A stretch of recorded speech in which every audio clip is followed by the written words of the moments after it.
நோய் துன்பம் என பொருள் கொள்ளலாம். சோதிடத்தில் கிரகத்தால் ஏற்படும் பாதிப்பினையும் பீடை என்பர். பீடை விலக பரிகாரம் என்ன?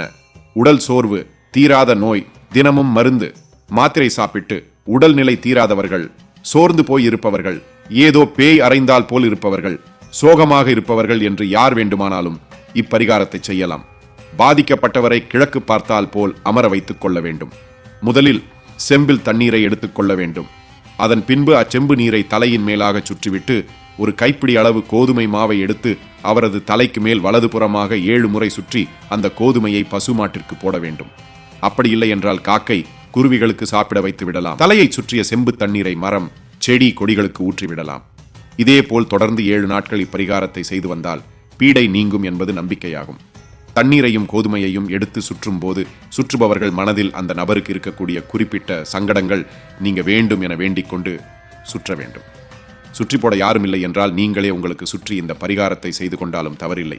பீடை ஒழிய கடைபிடிக்க வேண்டியவை நம் வீட்டில் வைத்திருக்க கூடாது என மகா பெரியவர்கள் அறிவுறுத்திய ஒரு சில வழிமுறைகள் உள்ளன. பொதுவாக ஒருவர் வீட்டில் எல்லா விதமான பொருட்களும் இருக்கும். அதில் ஒரு சில பொருட்கள் சேதமானதாக இருக்கும், சில பொருட்கள் நல்ல பொருட்களாக இருக்கும். அப்படி சேதமான பொருட்களை வீட்டில் வைத்திருக்க கூடாது. அதன் மூலமாக துன்பம் அதிகமாகும். எப்போதும் வீட்டுக்குள் உடைந்த வளையல் துண்டுகள் இருக்கக்கூடாது. இன்றைய காலகட்டத்தில் அதிகமானவர்கள் கண்ணாடி வளையல் அணிகின்றனர். அவ்வாறு போடும்போது நம்மை அறியாமலேயே வளையல்கள் உடைந்துவிடும்.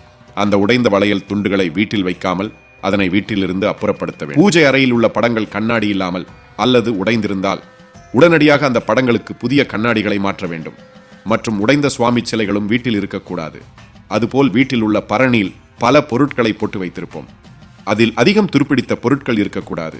அதனை அப்புறப்படுத்த வேண்டும். வீட்டில் தோட்டம் அல்லது செடி வைத்திருப்போம். அதனை நன்றாக பராமரிப்போம். எனினும் ஒரு சில நேரங்களில் நம்மை அறியாமலே அந்த செடி வாடி போய்விடும். காய்ந்து போன செடி, கொடிகளை வீட்டில் வைக்கக்கூடாது. அது வாடி காய்ந்து போவது போல் நம் குடும்பமும் காய்ந்து வாடி போய்விடும். வீட்டில் வளர்க்கும் செடி எந்த அளவிற்கு செழிப்பாக இருக்கின்றதோ அதேபோல் செழிப்பு குடும்பத்திலும் இருக்கும். வீட்டில் விளக்கு ஏற்றும் நேரங்களில் சாப்பிடக்கூடாது. விளக்கேற்றி வைத்துவிட்டு 1 மணி நேரத்திற்கு பின்னரே சாப்பிட வேண்டும். இவற்றை முறையாக கடைபிடிக்கும் போது வீட்டில் பிடித்திருக்கும் பீடை ஒழியும்.